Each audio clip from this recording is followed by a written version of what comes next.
Hello and welcome to another Stellarian Games video. In this video we're going to be making a drink to begin with, which is a nod to Mike from Terranscapes. I really enjoyed his videos. Now that he's no longer making videos, I thought I would put together a drink first and then get into a craft. So tonight we're going to be making a Manhattan with Cynar as the bitters instead of a normal bitters. And we're going to be smoking it. So we're going to get going and pour some alcohol into a shaker first. So we're going to start with the Cynar. And we're going to do about a ½ ounce of the Cynar. We're going to do 3/4 of an ounce of sweet vermouth.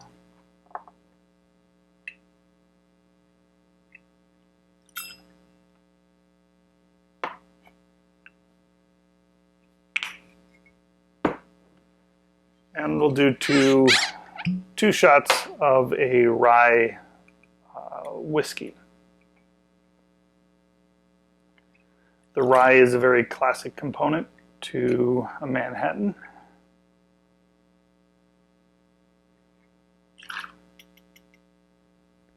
All right, that is the ingredients. Give that a quick shake.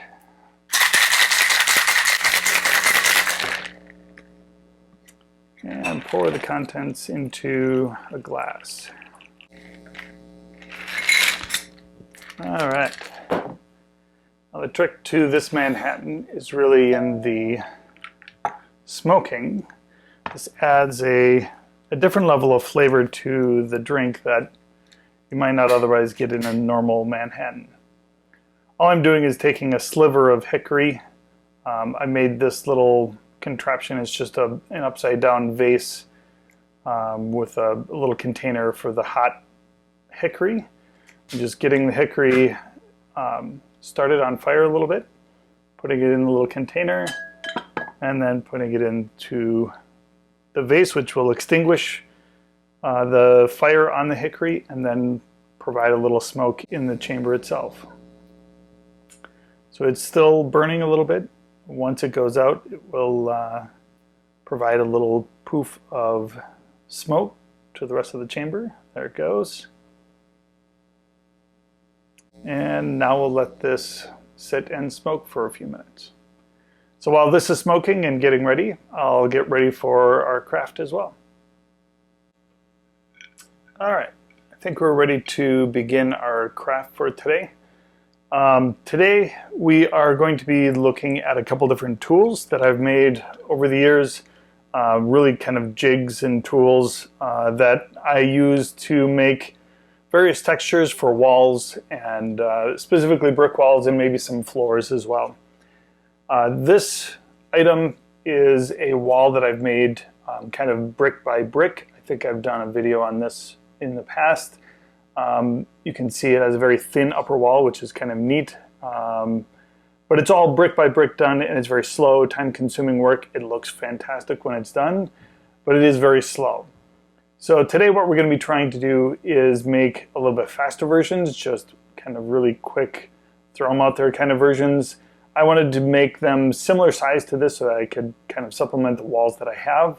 I'll paint them in a similar color scheme so that we can kind of compare the brick by brick version versus a couple different jig options that we're going to try as we go. What we're going to be doing is I just have a stack of 3-inch tall by 4-inch 1-inch foam. This is going to be the back side of the wall. So this will be the back side, and I've got some vertical walls as well, so this will be the upright. So at some point we'll cut this all out. They'll be very similar in shape. So I can use them kind of as tie-ins to my existing walls. The first tool that we're going to be covering is the 3D printed tool that I've used in my last project.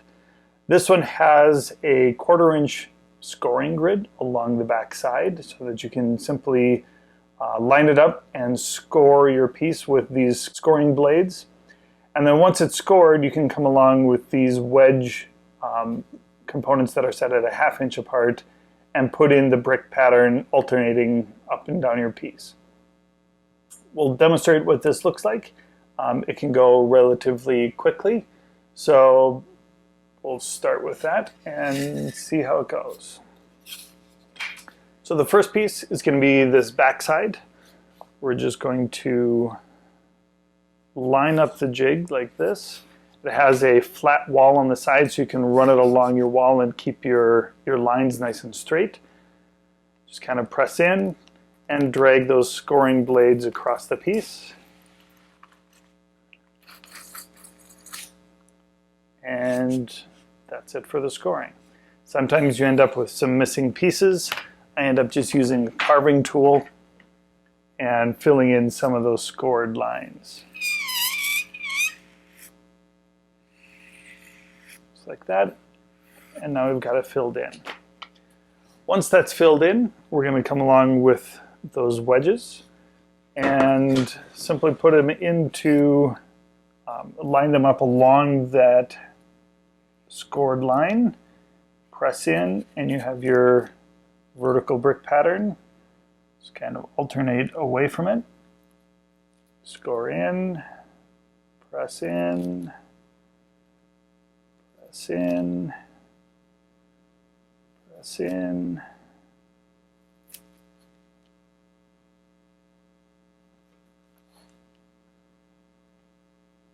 As you can see, this process does not take much time at all. You can make a whole wall in just a few minutes, which is pretty awesome for having to whip out a bunch of simple stone walls.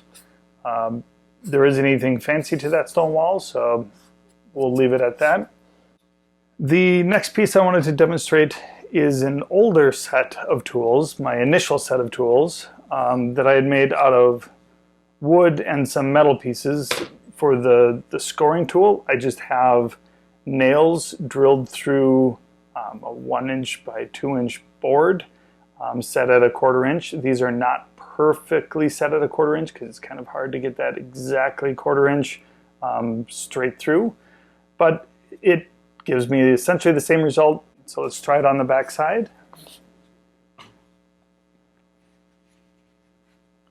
Again, it has this guide to keep your cut relatively straight.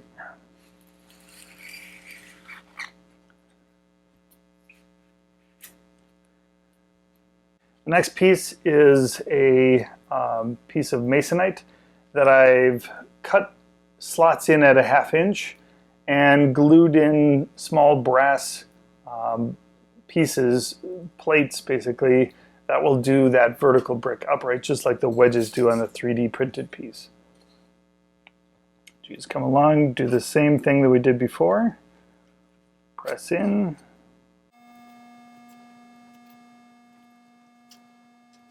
This piece does work, but I think I like the results of the 3D printed piece better than this old brass tool. I think the wedges come out a little bit cleaner than the brass does. It works pretty crude, but I definitely like the results of the 3D printed version much, much better. Yeah, those are quite a bit different. I don't think I'm going to even do a front with that. The 3D printed is so much better. All right, the next thing that I wanted to go over was we're going to do another 3D printed piece, and I want to give that a little bit of extra texture, so we're going to show what that looks like. All right, now we've got 3 separate sets, all cut in the basic brick pattern with the 3D printed component. We have the one with the brass as well, but I am really not happy with my old brass tools. They were useful at one point, but I don't think it's really worth looking at any further. The 3D printed tool is definitely the way to go. So the 3 sets of tools, we're going to add a little bit more texture to 2 of them just to see how they paint up at the end and how different it is versus just a regular flat tool. So we're going to have our regular flat pattern. We're going to set one aside. We're going to do one with some chain, and all we're going to do is kind of press the chain or bash on the piece a little bit so that it gives it some texture from the impacts of the chain. So I just kind of wrap it around my hand a little bit and pound on the piece so that it gives it some kind of cracking and different textures. All right, so that is the chain texture. That should give some extra dimension to the already sculpted piece. The next texture we're going to try is just some lava rock. You could also use tin foil, something like that. I'm going to use lava rock to see what kind of texture we can get off of this. I've had some good luck with it in the past on other things. We're going to try it on this. So I'm just pressing that lava rock into the stone styrofoam here and trying to give it some texture of the stone itself.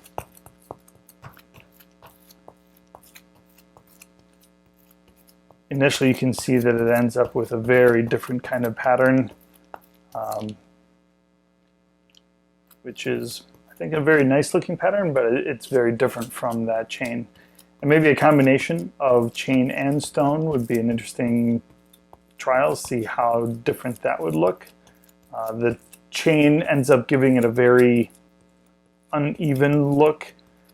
It dents in some of the bricks, gives the bricks some unevenness, which is nice, where this stone texturing is not necessarily denting in any bricks or not very far anyways. It is giving some nice texture to the brick surfaces, but the bricks themselves are staying relatively even by comparison. All right, so we'll paint these up with a black Mod Podge and glue them together, see how they turn out, and we'll come back once that's painted black and we'll go through the painting steps and we'll see how it goes from there. All right, see you when the black Mod Podge is done. All right, so we're back. We have all of our pieces painted in a black Mod Podge, and we're going to do the first coat of the paint, which is just going to be this dark brown color. Just doing a pretty heavy dry brush of this brown color just to get an undercoat on the whole piece. This brown helps kind of bring out some of the more subtle textures, even though the later highlights will end up being really the color that you see. The brown ends up kind of showing through just subtly through the stone color. Okay, so we've got our dark brown dry brush done already. Now we're going to be doing just a very light tan dry brush. This is just going to be used to pick up some of the sandy highlights for the top gravelly section of the walls.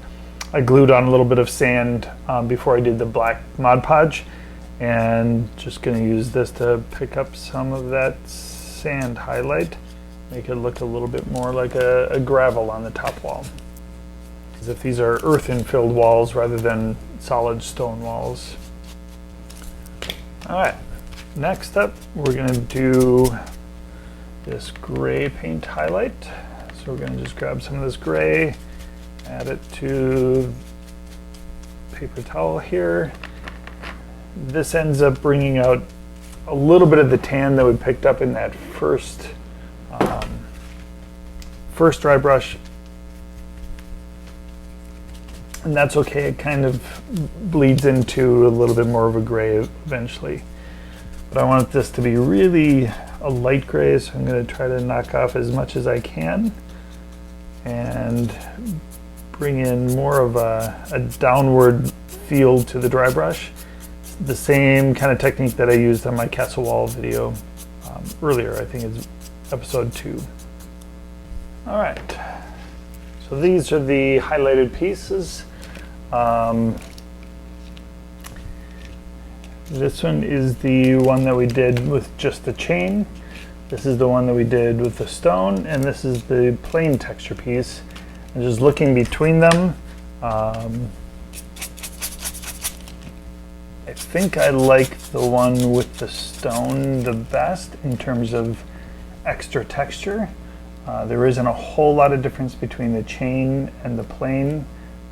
There is some variation in the bricks, and after we do the wash there might be a little bit more showing up. But overall I think the one with the stone adds a little bit more texture, and I like the way that one turned out. This end one I did stonework, stone texture, then I did chain, and then I think I did chain, then stone, and then cut in the bricks. So this one has probably the most variation in texture, but really just the plain stone texture is probably sufficient for what we need to do. So we'll get these washed up and see how that looks. So that'll be the next step, is taking a look at, or doing a wash, and then we'll look at these in a little bit more close-up detail and see how they turned out.